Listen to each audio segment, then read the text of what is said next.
So just like you got bored of Mini Merlot, we talking about that for a week after I'd got it, you're now going to be bored of this drill by the end of the weekend. So we'll start at the front of it. Basically, the pipes are really long. Don't know why. They need shortening. They're going to get damaged. They're going to have to be wrapped up or pulled through and try and lose the slack somewhere underneath. I think it's a bit daft. The hitch is far too big. It's going to rattle a pin and destroy it. So it needs either a different hitch on it, a ball and spoon hitch, which then makes it not as easy to swap between tractors, or it needs a boss putting in there to take the slack up. That's the first thing about it. Go a little bit further back. That, you could have done better than that, Horsh. I mean, come on. It's twisted already as it's arrived, and you can hurt yourself on that. It's a bit dangerous. The leg, simple, cheap. Joss leg off of Arctic. That rattles, and it doesn't really clear the floor very much, and it's come on the wrong air fittings. Anyway, once we get past that, there's nothing wrong with it as far as I can see. So we've basically got outrigger wheels here. You just set them little clips to the right depth when you fold the drill out. I don't know if I can do it with one hand. Yeah, I can. And to make sure that the drill sits level front to back on the beam when it's folded out. Dead simple. Nice steps up to the front hopper. This hopper holds, I think it's 600 litres, which is quite big, so you can fill that with a lot of oilseed rape or a lot of slug pellets, whichever. The fan's down there. Quite a big motor on it, but not a massive fan. But round here, this is quite clever. Just climb over the drawbar without hurting myself on the ridiculously rubbish thing for holding hydraulic pipes. Is you've got a box in here. Inside this box, you can't quite see. Unless I can zoom in, can I? Yeah, you can. There's coils of pipe. That's what the oil returns back to the tractor with. So basically, it's an oil cooler as it sucks the air through it. A bit like on the front of the boiler. But it keeps the air dry and warm, which is great if you're using fertiliser. The fan then splits into two and then runs the whole length of the machine, as you can see. And we've got 3 metering units in a row, and all 3 metering units drop into the airstream. So we can then fill the 3 different hoppers, which whatever product we want, and turn the metering units on and off individually, or change the seeding rate in them. They've also got a sensor right at the very bottom to say when it's literally ran out, which means that you don't have to have someone on top or a camera inside to see when you're going to run out, which is great. But it's also because the hoppers are pressurised. So the hoppers are pressurised, which allows better airflow and better seed mixture or seed and fertiliser mixture going to the coulters at the back. We've got some really long rams here. These are used to fold it out. We've also got an air tank on the side because it's got air brakes, because it's got a high-speed axle on it. But the other advantage of it having air brakes on is, if you come round here, you'll see we've got some air pipes here that we can tee into and put a retractable reel up there, and when we can blow the tank out when we want to empty it. Under the back of the drill, these are these big rams that went from front to back. See them there? These are part of the folding mechanism. And you've got these massive hinge points there. I wouldn't like to get them pins out if they'd rusted. So the drill will pitch up, swing round and fold out, which we'll do in a minute. I'll just show you underneath. Beautifully simple, all the routing of the pipe work. The pipes just go straight line. You've got these hydraulic pipes all wrapped up here. Some diagonal stays there to give the chassis some integrity. And you've got a big hydraulic damper up there, which is used to control some of the pressure and the damping on the folding out mechanism. The axle, hydraulic axle, so at the moment it's shut in for going down the road. It's just under 3 meters wide. But when you want to go, when you're unfolding it in the field, you can put that axle out wide to give it stability to fold out. And then that also then will be a similar width to the combine wheelings. And as it goes up and down the field, it'll use the same wheelings as the combine. Ladder on the side here, that is now folded down. So when you fold out, it doesn't munch the ladder. I said, has it got a sensor to know if the ladder's left up, so it doesn't do it? It hasn't, but it does know. It does on the screen say, before you unfold it, you have to say, yes, I've folded the ladder up, so it reminds you about the ladder. So that's a good thing, because you could destroy it. It's got a handle here, which folds the handrail on the top, up and down. I'll show you that when it's folded out, because that is one thing I'm not too keen about, is it's basically the right height to hit you in the forehead when you're going underneath calibrating the machine. So we'll fold it out and have a proper look. Just in the Fendt now, so we've obviously now got to find the drill screen, so we'll scan through. until we find the drill. We can mess around with all these and put them in different places. Anyway, there's the drill now, so we press that button. He says it should load the drill up now. There should be a way of making that bigger. There we go. Now, I don't know who designed that, but it looked like it was done on a Sinclair C5. No, that's a car in it. A Spectrum or Amstrad early computer. It's like 10-bit graphics, but it's simple, and you can see it could be better though. Interesting fact, apparently Fendt on this tractor, because we now have this what's like an iPad-y dashboard there's going to be an update, a software update apparently, that you can put your GPS on that screen. So you can have your GPS on that screen and have your drill on that screen, and if anything was to go wrong with the tractor, you get the warning lights on the bottom. So hopefully that'll come soon.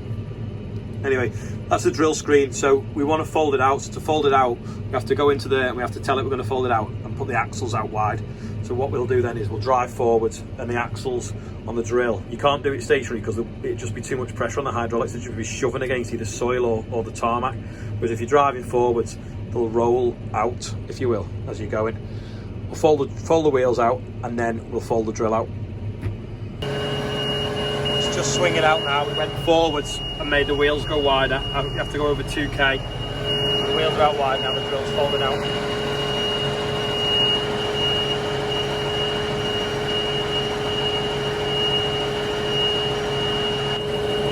Has a really annoying reversing blinker when it's folded out. That's just to wake neighbours up when we finish sewing at night. So it's folded out wide now, and then we'll fold it down to working position. Well, nearly. I won't put it all the way down because I don't want to damage the concrete. There we go. Right, so it's folded out now, so I'll show you what I don't like about this handle. So if we pull the clip there, that's easy enough. Now I need 2 hands down, so we fold it up by pulling the handle, and that then folds up that rail on the top there. All good. Now, this is the problem. That is where you hang the scales on when you're calibrating it. Or you bend down, you do that, and then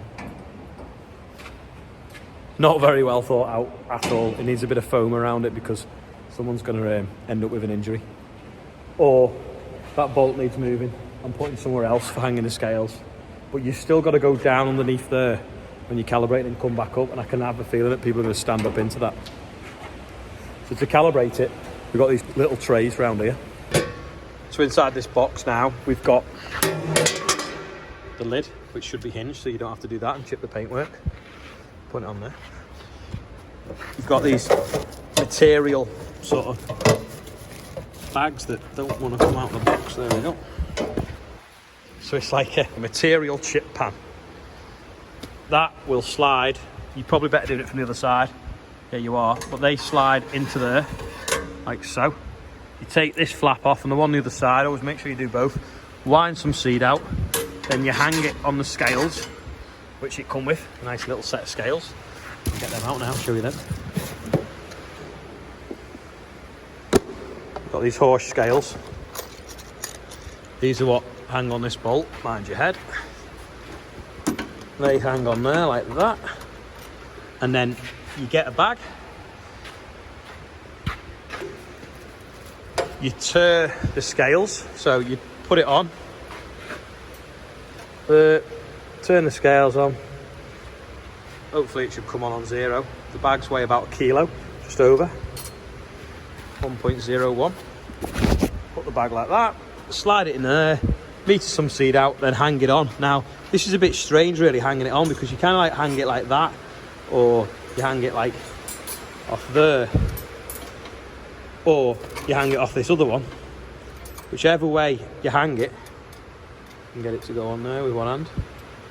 Whichever way you hang it, they kind of want to spill, so you can't put too much grain in it. But like I say, you slide them underneath, flick that switch on there if you turn it on in the cab, meter some seed out, weigh it, go back to the cab and tell it in the cab how much seed's in it, and then it'll know what it's metered out, and that'll be calibrated, so long as you've got the right rollers in it. There's various different rollers that go in the metering system. They're in the box over there. We'll go and have a look at them. So we've got these pizza boxes here full of metering rollers. So that one has obviously got not many holes in it. That'll meter the grain out quite slow. Then we've got one here that's got even smaller holes in. Again, that'll meter it really slow. Then you've got a bit bigger one, the biggest ones are inside the drill. It's basically like that, but with deeper holes and deeper slots. A bit like this one, that's like a stainless steel one you'd use for fertiliser. So that's like a paddle wheel, that turns with the seed on top, fills the flutes up, which is these gaps in the middle, and meters it out into the airflow, which blows it to the back of the drill. So this is the electric motor, and inside it is one of them wheels I've just been showing you that spins around at the bottom of the hopper and meters the seed out into the airflow, blows it along. It's not really a Venturi system on this because the hopper's pressurised. Some drills are a Venturi, so that the hopper just falls with gravity and then the seed is swept away. This flat out airflow, no Venturi, because a Venturi is basically a restriction in the pipe which creates a vacuum. But the hoppers are pressurised, so you have to have lids on the hoppers that are tight to shut, which is okay because it keeps the moisture out. The only other problem though with having them a little bit like that is it just makes them a little bit more fiddly to open, because you've got to have a clamp that makes it airtight, and then the lids slide over. Massive deep tank. It's that deep, it's got steps to the bottom. I don't know if you can see, but there's an LED light under here which lights down to the bottom. Just looking, it's got a bit of bar in there, there's a bit of a ridge of it, still settled around the edge. In fact, let me turn the side lights on. Right, I've turned the side lights on now so you can see right to the bottom of the hopper if you look. A little bit of barley still stuck in the bottom because we calibrated the other day with that to check it. But like I say, get an air line, put it up here somewhere, blow it down. You won't have to climb in the tank, hopefully. These meshes do lift out. So if you've got lumps and stuff, you can lift them out, tip them out. Quite heavy though. Get in, clean it out with a ladder if you need to, or hopefully just do it from the top with the leaf blower or a little air line. We do have a little battery powered Makita leaf blower, which is probably handy, to be fair. Pressured air from an airline can sometimes make things fly in your eyes. So, don't know, we'll try it maybe for the leaf blower first, but if not, let's happen to the air brakes, put an airline up here. Anyway, the other drill, we used to be able to fill it with a bucket. We can't with this one unless we made some sort of funnel system or had a division that went over the top, because this is the other seed tank. So there's two seed tanks that are, I think, 2,500 litres each. So they'll hold about 2 tonne each hopper, depending on what variety of. That's a bit bad, that step should go right across, because I've just stepped off that one, standing on the plastic and slipped down. So another little tip for you there, make that step full width. Yeah, so you fill it up, you could have wheat in this one, fertiliser in the other one, slug pellets in the other one. You fill them all with the same product. You could have wheat in that one, barley in that one, calibrate them all up, go to a block of land, drill wheat in one field, turn that metering unit off, drive into the next field, turn the other metering unit on, drill barley in the other one. Quite a nifty idea. Or fill the whole lot with wheat and just go drilling. I'll climb down and show you the back. So we're walking to the back of the machine. We've obviously got the seed tubes here that blow the air up. These look, I think they're silicone. I hope they'll last because they look a bit flimsy, but they do feel quite tough, so they should be okay. Got these numbers on here. These are seed block sensors. So if there's a blockage in one of the pipes, it would notice that there's nothing flowing past it. Put a light on in the cab or an alarm and tell you, so you can come out and it'll say whatever number 1 on here, and then you investigate what the problem is. So it could be something stuck in the distribution head up here, which is basically just a big octopus, a big circle with loads of holes around the outside that the air flows down, a bit like a rose on a watering can. Or it could be maybe blocked at the bottom of the coulter, got soil in it because you've backed up or whatever, or gone for a real sticky mess. Anyway, the seed will blow down these tubes, come out the back here, out of this bit there. Then this seed, sort of firmer, will push the seed into the soil. Once the seed's in the soil, firmed in, this closing wheel then will shove the soil back over the top and close the slot up that's been cut by this disc. This disc here is what cuts through the soil, cuts through the residue, places the seed out the coulter, firms it into the bottom of the trench. There is a little thing that you can put on here instead of that, like a plastic flap. The John Deere used to have a plastic flap and a seed roller that could both be on at the same time. This should do it a bit differently. Then the roller shuts it. Now, I don't know if you can see, but on this, maybe you can see better from this angle, the discs are ever so slightly on an angle. On the John Deere, they were dead straight. These go in on a slight angle. The idea of going in a slight angle is they've kind of like lifted the soil, put the seed underneath, and then it firms down rather than parted the soil. So it's only a slight angle, and the more angle it has, the more it can disturb the soil, which is what we don't want to do. But you've obviously got to get the seed in the right place at the right time and get it firmed in. So this is kind of a copy of how the John Deere arrangement works, this kind of assembly. Apart from the John Deere, this was all individually bushed and turned up and down with a big spring. This now is a rubber block mounting system, a bit like you'd have on a set of discs, and that's the suspension. So it doesn't quite have the console following of the John Deere, but it's close enough and it's simpler and there's less to wear out. Seed depth is changed by this beautifully simply made handle with a spring. It's all screwed together. You lift that up, again it's a bit difficult with one hand. You lift that tab up, slide it to the right depth, click the tab back down. That changes the seed depth. And then these handles here change the pressure you have on the spiky roller on the back, which firms it in. You've got 3 different settings of that as well. The other good thing about these Coulter design is they've like I say, they've probably copied a lot of the John Deere. I don't know, they might have invented it themselves, but it looks very similar to the John Deere one that's been around for years. Sorry about the reversing bleeper, but every time you're filming something, someone decides to drive past you on a telehandler, there's no grease nipples on any of it, because it's obviously rubber blocks mounting it there, so there's nothing to wear out there. And then all the bearings in this are Seal for Life. Who knows what Seal for Life is, because they do fail. I don't know whether they will on this, but on other machines that we've had with Seal for Life bearings, eventually they will go, because water does get in eventually and make the grease go nasty. Folds in this point here, 24 Coulters each side, 48 in total, which is 25 centimetre spaces, adds up to 12 metres. So this side is basically just a mirror image of that. And that's about it really. Like I say, they just lift up and down, change your seed depth like that. Dead simple. If you want to change from one variety to another, it will probably be quicker than the John Deere to do, because you can get at it easier, but this is just a similar number of them. So you just walk on the back, click, click, click, click, click. That's changed the seed depth for whatever you're drilling. Say, folds back up for road transport. Wheels go back in narrow. Happy days. Just one thing I have noticed, I was obviously up there filming, so I've left the hopper lids open. I just wonder whether if you left the hopper lids open and forgot and tried to fold the drill, whether them mushrooms or spiders or octopuses, whatever you wanted to call it, would damage the lids. So it's obviously important to keep the lids shut. So I'll go and shut the lids now before I fold it back up. So that's about it for today and the walk around of the Horsh Avatar drill. If you want to know any more about it, ask in the comments below.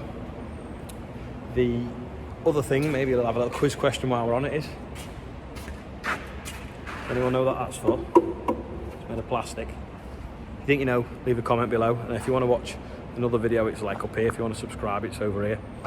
Anyway, that's about all. I'm going to fold that ladder down and handrail now so it doesn't get damaged when I fold up, and shut the lids as well. Yesterday's quiz question was, why does the combine have Yesterday's quiz question was, why does the combine have hybrid on it? Is it electric? No, it's not. Hybrid basically means that it has a conventional drum like a normal combine, but then it has longitudinal rotors to separate the grain from the straw, which is very similar to what an actual flow would have, combine which is made by Case, but the Case doesn't have a conventional drum at the front.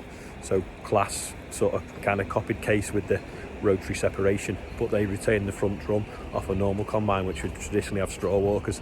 So that's why they call it hybrid, because it's this kind of the best of both. They also have an APS cylinder in front of the conventional drum, which accelerates the grain and does some pre-threshing, and that's what kind of gives them a good advantage over some of the competitors with grain separation and efficiency. And they didn't pay me to say that, but if they want to send me a free set of overalls, that'd be great. That's about it for today. If you want to watch another video, I think you click there. If you want to subscribe, you click here. Bit of a long one today, sorry about that. Also, better wish my nephew happy birthday as well, so happy birthday, Rory, and I'll see you all tomorrow. Don't forget to have a go with the quiz and subscribe.